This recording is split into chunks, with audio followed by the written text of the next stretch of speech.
Concernant Rosh Chodesh, on a le minhag de réciter le Hallel comme si c'était Yom Tov.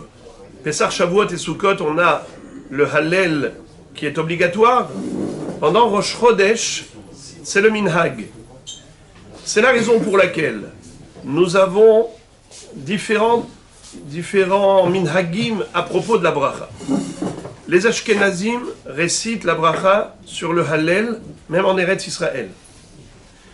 En Chutz La'aretz, toutes les Edot comme le Maroc, la Tunisie, l'Algérie, ont récité la bracha avant le Hallel.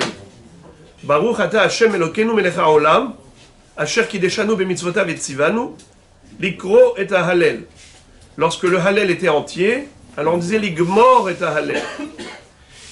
Mais en Eretz Israël, le Rav Ovadia Yosef Zatzal dit qu'il faut revenir à la halacha du Shulchan Aruch, c'est-à-dire à Yosef Karo, qui a tranché comme le Rambam, à savoir qu'on ne récite pas de brachot pour des minhagim.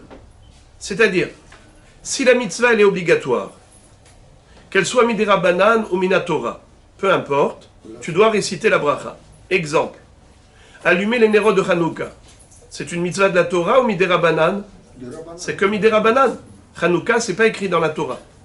Malgré tout, on fait une bracha avant d'allumer les bougies de Hanouka. Asher kideshanu b'mitzvotav etzivanu le'adlik ner Hanouka. L'allumage des bougies de Shabbat, c'est aussi que midera banan. Et pourtant, on fait une bracha. Asher kideshanu b'mitzvotav etzivanu le'adlik ner shel Shabbat. Qu'est-ce que ça veut dire vetzivanu? Il nous a ordonné. Mais où est-ce qu'il nous a ordonné d'allumer les bougies de Hanouka? Dans la Torah? C'est écrit? Non.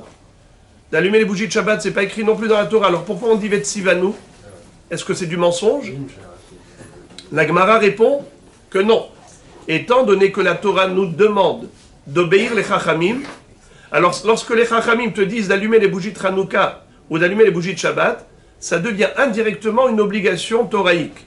Car c'est la Torah qui te demande de te soumettre aux institutions rabbiniques. Donc on fait toujours une bracha. Asher kideshanu b'mitzvotav etzivanu, sur une mitzvah, qu'elle soit des oraïta ou des rabanan, ça ne change rien. Sauf le minhag. C'est-à-dire des mitzvot qui ne sont pas des institutions rabbiniques, mais qui ne sont que des minhagim du Am Israël.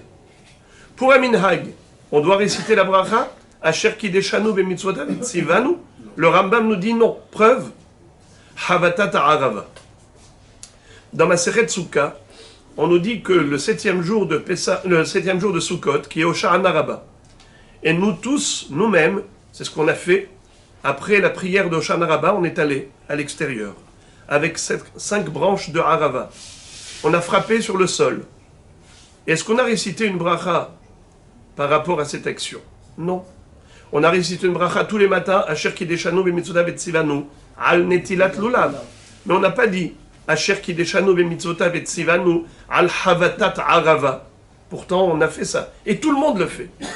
Pourquoi est-ce qu'on ne fait pas de bracha? Et d'ailleurs, pour ceux qui comprennent l'araméen, vous vous rappelez ce que vous avez dit? Les mots que vous avez dit avant de frapper? Havit, havit, velo barich. Frappe, frappe, mais sans bracha. You understand? Ça veut dire quoi? Pourquoi tu dis ça sans bracha? Parce qu'il n'y a pas de bracha pour un minhag. La Gemara elle-même se pose la question. Est-ce que la Havatat Arava, la Arava Sha'ana Rabbah, est-ce que c'est Yesod Nevi'im ou Minhag Nevi'im? Est-ce que c'est une institution des prophètes ou bien c'est juste un minhag des prophètes? Et la Gemara dit c'est juste un minhag. Preuve, c'est qu'on ne récite pas de bracha de Asher kideshanu b'mitzvotav etzivanu al havatat arava. De là, Rambam déduit qu'il n'y a pas de bracha à réciter pour des minhagim.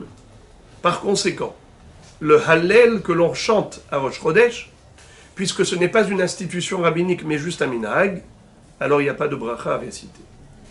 Et le Shulchan Aruch nous dit que c'est le minhag en Eretz Israël, de ne pas réciter de bracha avant le Hallel. C'est pour ça que j'en profite. Quand il y a des touristes qui sont là à Rosh Chodesh, j'en profite pour leur faire à eux la bracha, puisque en Chutz La'aretz, ils font la bracha. Et ils ne sont pas là en tant que Toshav Keva, donc ils n'ont pas adhéré au minhag d'Eretz Israël complètement, qui sont que de passage, alors j'en profite pour faire la bracha sur le Hallel par eux. Bien que le Rav Yitzhak Yosef Shlita va très loin. Il va jusqu'à dire que si on avait par exemple un Ashkenaz qui fait la bracha sur le Hallel, comme ils le font même en Eretz Israël, eh bien il ne faut pas répondre Amen. Il dit, étant donné que pour nous c'est considéré comme bracha levatala, ça fait que bracha levatala, ça fait que, alors il ne faut même pas répondre le Amen. Nous on ne va pas jusque-là. On répond au Amen et on en profite des touristes pour leur faire la bracha sur le Hallel, mais en tout cas nous, une fois qu'on est installé en Eretz Israël, on adhère pleinement à la halakha du Shulchan Aruch qui a tranché comme le Rambam et qui a dit que c'est le minhag en Eretz Israël, et comme ça a été fondé et ancré fortement par le Rav Ovadia Yosef Zatzal, Bruchim Tiyu, Rosh Chodesh Libracha Lechaim Tovim Ul Shalom.